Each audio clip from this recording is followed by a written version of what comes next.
Welcome to CivilNet. We are in the village of Aygepar in the northeastern Tavush Province. We are located only 200 meters from the border with Azerbaijan. We are in the kindergarten that was damaged by an Azerbaijani shelling on June 16.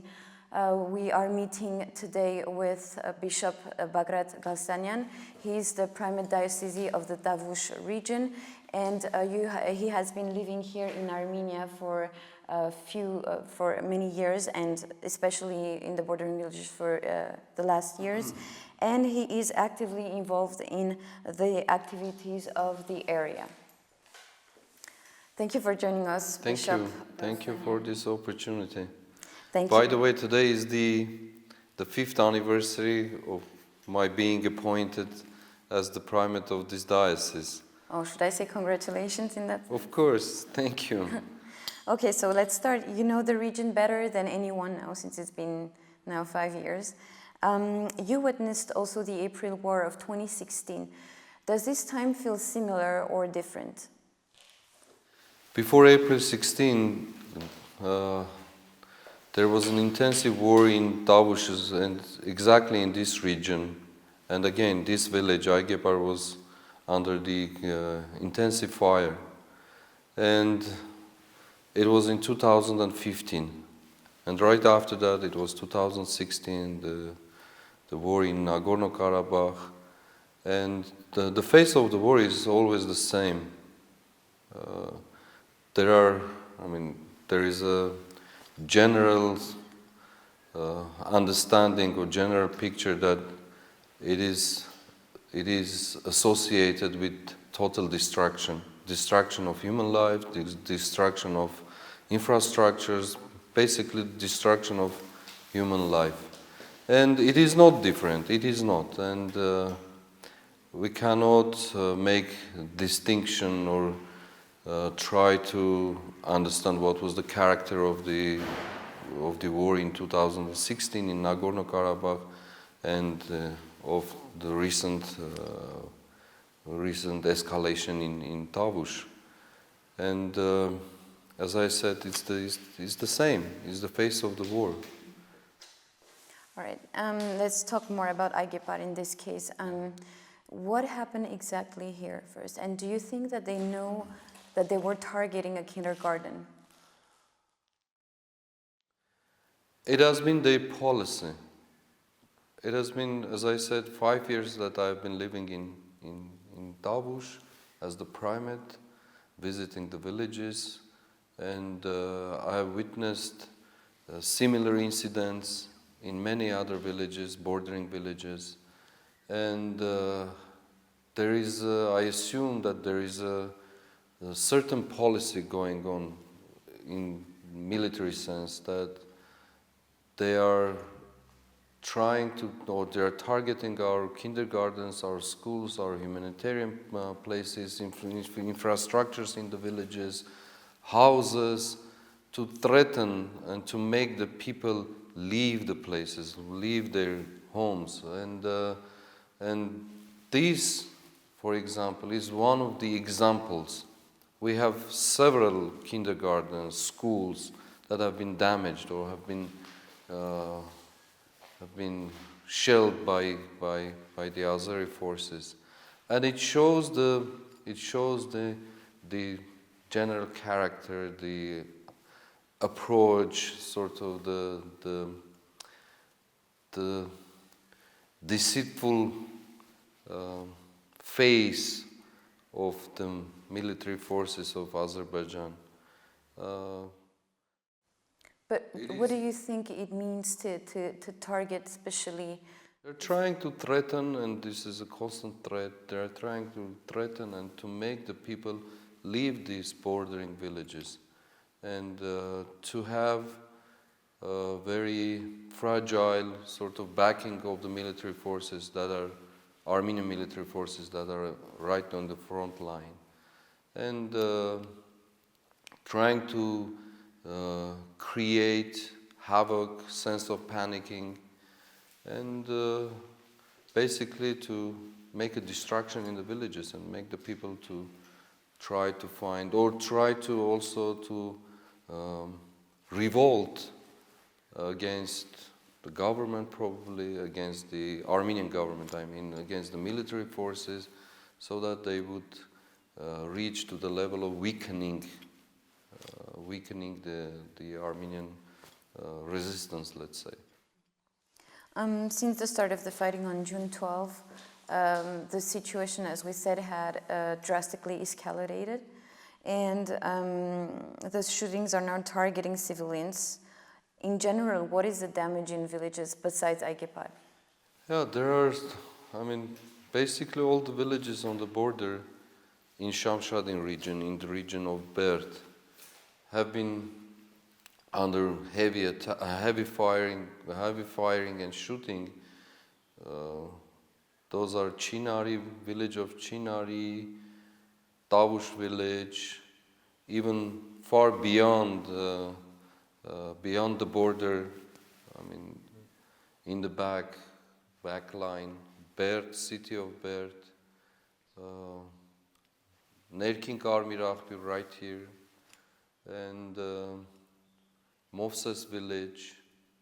Basically all the bordering villages, Paravakar, all the bordering villages have been under heavy firing and heavy shooting, and there are several houses damaged. There is a family in Chinari that has, the household is of 10 people and 5 little kids in the household. So they have left the house. Now it's totally damaged and totally distracted. So that has been in all the villages. And in this village, Aygepar, we have 20 houses that have been damaged.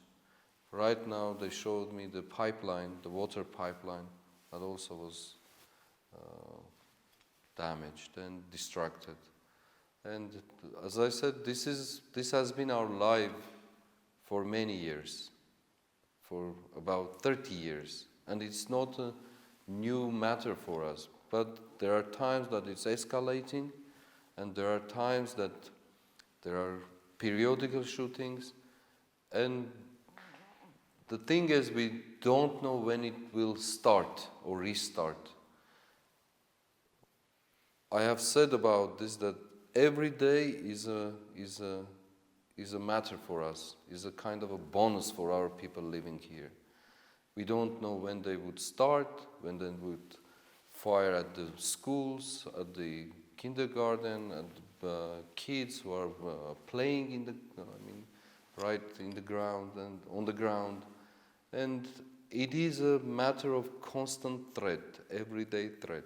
So even now we are talking together, that can just happen right now. Just erupt and start, and that was the reason our military forces are trying every time when there is an opportunity, trying to enhance our security system, our security, the security of our villages. And this kindergarten is the face of it, is the best witness why we are trying to fight and defend our villages, our homes, our border.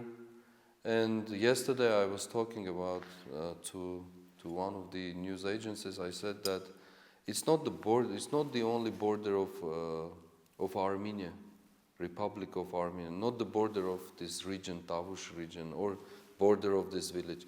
This is the border of Christian, civilized countries.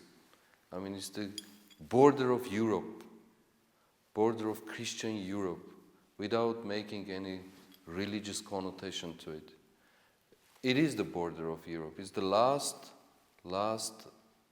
kind of bastion of Christian civilization in this region that kind of includes European values or the values of civilization.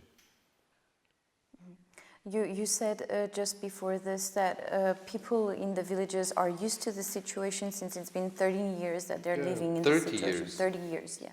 Since the war beginning in 1991.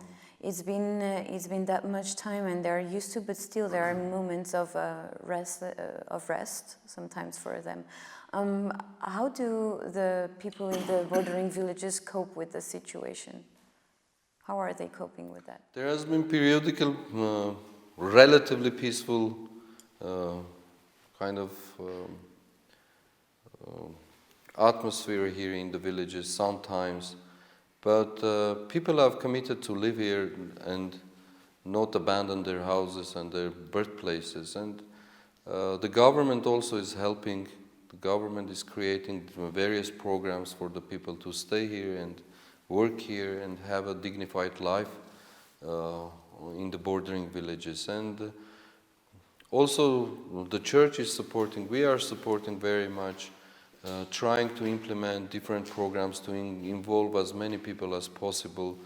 There are factories coming along and trying to also create workplaces so that our people would not only live under the threat, but also to have a dignified life, as I mentioned earlier. And people have responded positively. They want to live here. What's the reason why they want to live because here? This is their birthplace. I'm quoting them. I'm expressing their feelings. This is their birthplace. The cemeteries of their ancestors are here. Their houses are here. They had a good time, good life here, and they have the hope, tremendous hope, that one day peace will inaugurate completely, totally, and permanently, and they would continue living their own dignified life, earning, establishing their families, and having life that has been given to them by the Creator Himself. How do they imagine peace? Because a lot of people and a lot of experts see the resolution of the conflict through some kind of compromises between Armenia, Artsakh, and Azerbaijan. But how do people here imagine a future peace? It is a difficult question. There has to be a dialogue. There cannot be negotiation or dialogue on one hand and armed military escalation on the other hand. They cannot talk over the table and use their arms to kill the kids, young people, destroy families, destroy kindergartens, schools. It is impossible.